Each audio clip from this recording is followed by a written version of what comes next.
Hey guys, so recently I had a question about licorice root. What is it? What it's good for? Okay, well, first of all, I want to talk about the adrenal glands. You have two adrenal glands. You have an outside and an inside, okay? And they sit on top of the kidney, deep into your abdomen. Now, the outside is all glandular tissue, and it produces 3 hormones. The inside is all neurological tissue, which is interesting.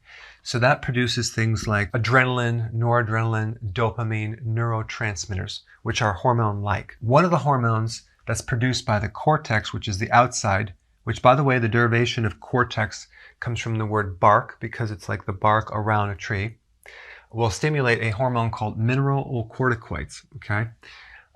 That hormone helps balance like sodium and potassium, all right?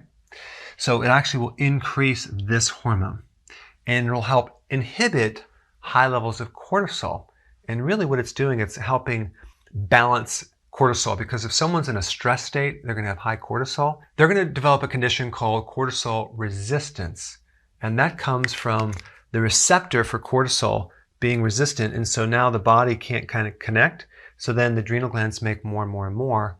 So licorice root can actually help inhibit high levels of cortisol. So in a stress state, you have a situation when your cortisol starts going higher and higher and higher. The problem is that your body protects itself against too much cortisol by downgrading the receptor and resisting it to the point where you get something called cortisol resistance, which then fails to create the feedback loop back to the adrenal. We have a situation we don't have a turn off or an off switch. So in this situation, we have higher and higher amounts of cortisol if you have cortisol resistance, just like insulin resistance.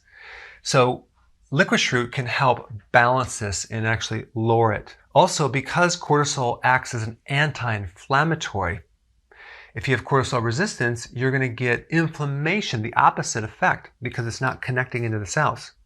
So licorice root is really good for inflammation because it actually helps balance that situation. If you have too much licorice extract, you can develop a excess amount of this hormone and you start losing potassium and retaining sodium. But again, I mean, that's only a situation where you're consuming way too much. So licorice root is really good for ulcers. It's like an anti-ulcer type remedy, which is a real chronic condition, either of the stomach or the small intestine, where there's like an open wound where it's actually bleeding. So chlorophyll is good for ulcers, but licorice root is also good as well. It's good for gastritis. How do you know if you have gastritis? Well, if you take apple cider vinegar and your stomach starts hurting and you don't have an ulcer, maybe you just have an inflammatory state of your stomach, try some licorice root. Licorice root is also good for viral hepatitis, especially the type that's autoimmune. So it's really good for the inflammation of the liver. Okay. Like I said, it's anti-inflammatory. It's good for coughing, chronic coughing. And it's also an adaptogen, so it helps stress. Why? Because it helps balance out this cortisol and it helps make cortisol more effective. All right. Thanks for watching.